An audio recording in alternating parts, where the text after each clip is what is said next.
Begitu berkahnya tempat dan waktu wukuf di Arafah itu, sampai Nabi Shallallahu Alaihi Wasallam bersabda, kalau ada orang meninggal dunia pada waktu wukuf di Arafah, hendaknya dia dibungkus dengan kain ihramnya.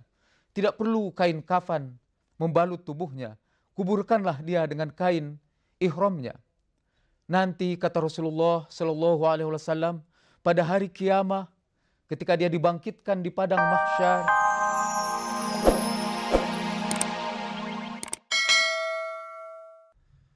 Assalamualaikum warahmatullahi wabarakatuh. Alhamdulillahi rabbil alamin. Wassalatu wassalamu ala sayyidina wa habibina wa syafi'ina wa maulana Muhammadin wa alihi tahirin wa ashabihil muntajabin. Saudara, para pemirsa RCTI, dalam perbincangan pagi ini kita ingin membicarakan satu persoalan yang sehari-hari kita hadapi.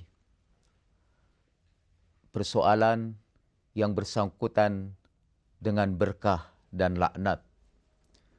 Di dalam Islam, hidup yang paling baik adalah hidup yang penuh berkah. Oleh sebab itu, dalam berbagai kegiatan kita mengharapkan Allah menurunkan berkah kepada kita.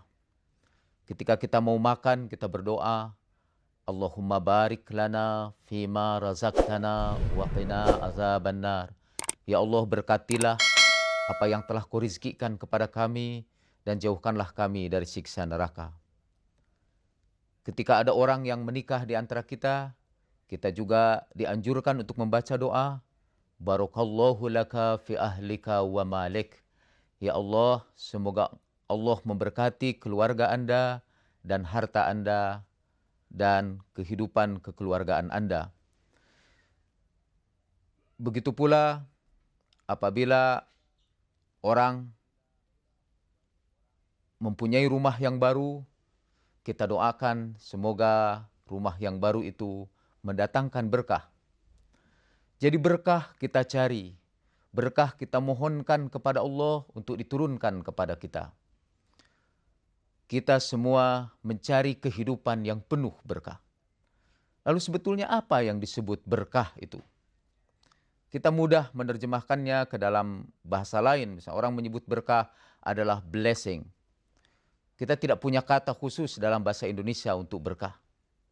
Tapi kita bisa mengatakan berkah adalah kemuliaan, kesejahteraan, keberhasilan, dan keberuntungan dalam lindungan Allah Subhanahu wa Ta'ala.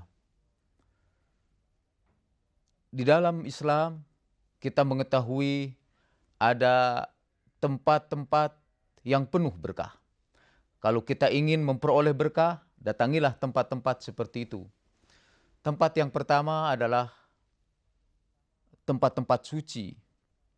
Masjidil Haram dan Masjidil Aqsa yang didatangi oleh para jemaah haji misalnya, disebut sebagai tempat yang penuh berkah. Al-Quran mengatakan, Subhanalladzi asra bi'abdihi layla minal masjidil harami ilal masjidil aqsa alladzi barakna haulah. Maha suci Allah yang telah menjalankan hambanya dari Masjidil Haram ke Masjidil Aqsa yang kami berkati di sekitarnya. Jadi Masjidil Haram dan Masjidil Aqsa adalah tempat-tempat yang diberkati oleh Allah Subhanahu wa Ta'ala.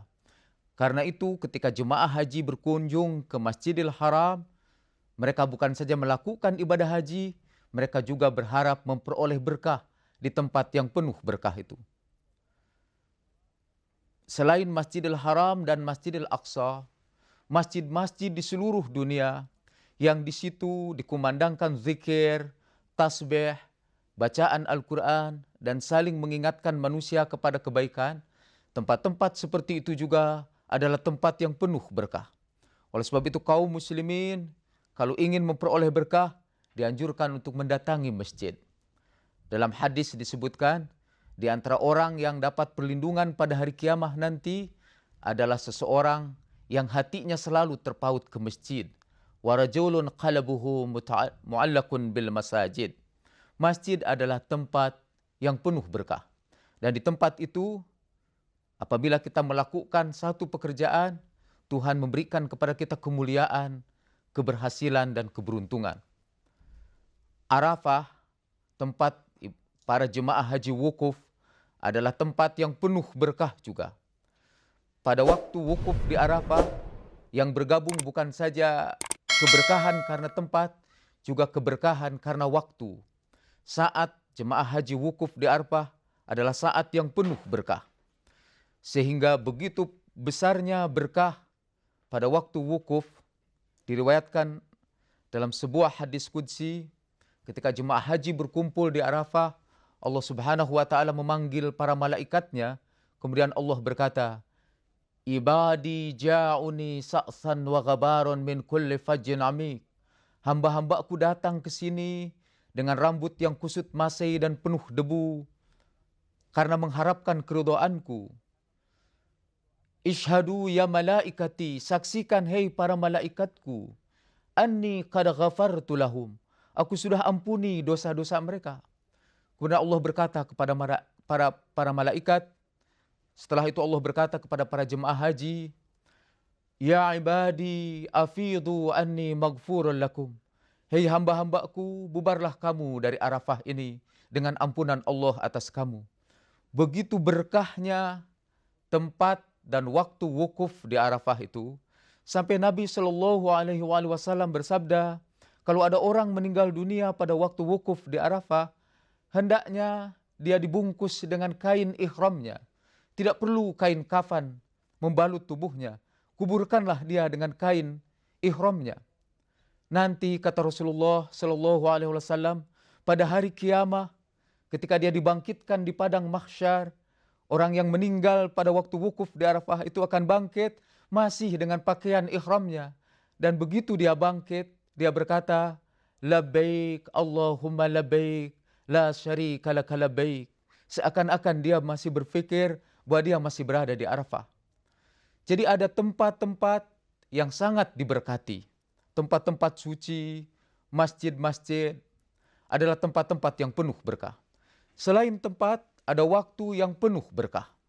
Tadi disebutkan waktu wukuf di Arafah adalah waktu yang penuh berkah. Hari Jumat adalah hari yang penuh berkah. Dan ada satu bulan khusus yang dipenuhi berkah, yaitu bulan Ramadan. Begitu berkahnya bulan Ramadan, sampai Nabi berkata, anfasukum fiha tasbih. Nafas kamu di bulan Ramadan itu dihitung tasbih. Jadi nafas saja, menarik nafas panjang saja, di hari Ramadan dihitung sebagai tasbih. Diberi pahala sebagai pahala orang yang membaca zikir kepada Allah Subhanahu wa ta'ala. Nah, ada yang paling menarik, bahwa di samping tempat dan di samping waktu, ada orang-orang yang mendapat berkah. Dan karena berkah itu menyebar ke sekitarnya, jadi tempat-tempat di sekitar tempat yang penuh berkah itu mendapat berkah. Kalau kita beribadah pada hari-hari dan waktu-waktu yang penuh berkah, kita kebagian berkah itu. Nah, begitu pula ada orang-orang yang mendapat berkah dari Allah Subhanahu wa ta'ala. Dan kehadiran orang itu mendatangkan berkah di sekitarnya. Barokna haulah, kami berkati di sekitarnya. Orang yang paling mendapat berkah adalah orang yang paling dicintai oleh Allah Subhanahu wa ta'ala. Dan Rasulullah Shallallahu Alaihi Wasallam adalah orang yang paling dicintai Allah. Karena itu Nabi mendatangkan berkah kepada tempat-tempat di sekitarnya. Bahkan Al-Quran mengatakan Nabi bukan saja mendatangkan berkah kepada tempat di sekitarnya, Nabi mendatangkan berkah ke seluruh alam ini. Wa ma arsalnaka illa rahmatan lil alamin. Tidak kami utus engkau Muhammad kecuali mendatangkan berkah, mendatangkan rahmat kepada seluruh alam. Karena itu dulu ketika Nabi Shallallahu Alaihi Wasallam masih hidup, kalau ada seorang melahirkan anaknya, anak itu dibawa ke hadapan Rasulullah. Mereka meminta Rasulullah untuk memberkati anak itu. Nabi biasanya dengan menggunakan ibu jarinya mentahnik anak itu dari ujung matanya sampai ke atas. Kemudian Nabi mendoakan anak itu. Sampai para ahli sejarah mendaftar para sahabat yang pernah diberkati oleh Nabi, disusun dari alif sampai ya. Konon kabarnya orang bisa melihat tanda pemberkatan Nabi itu dari cahaya yang terbersit dari tempat Nabi menyimpan jari-jarinya yang mulia.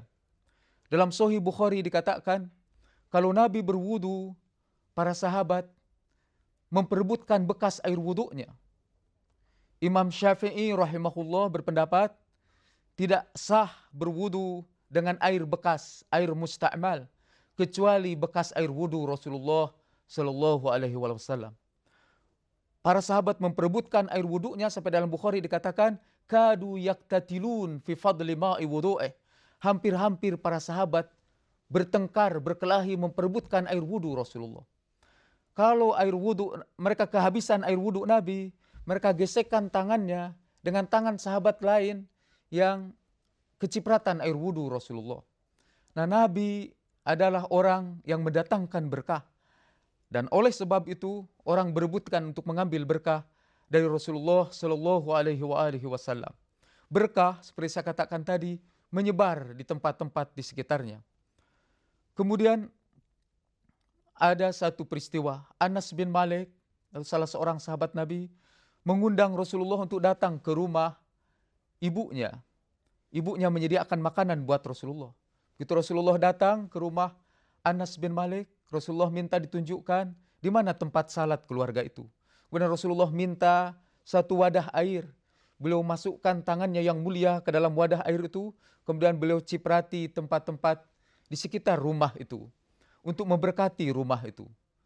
Sampai Imam Nawawi dalam Syarah Muslim mengomentari riwayat ini dengan mengatakan, hadhihi hujjatun liman tabarraka bi atharis salihin. Ini merupakan dalil tentang bolehnya mengambil berkah dari jejak-jejak orang-orang yang saleh, dari kehadiran orang-orang yang saleh. Nah, orang-orang yang saleh kalau hadir di satu tempat, orang yang takwa kepada Allah, yang baik akhlaknya, akan mendatangkan berkah pada orang-orang di sekitarnya. Kita dianjurkan misal oleh Nabi untuk mendekati ulama-ulama yang saleh. Karena kata Rasulullah, ulama-ulama yang saleh itu mendatangkan berkah kepada orang-orang di sekitarnya. Itu berkah. Jadi berkah menyebar kepada orang-orang di sekitarnya.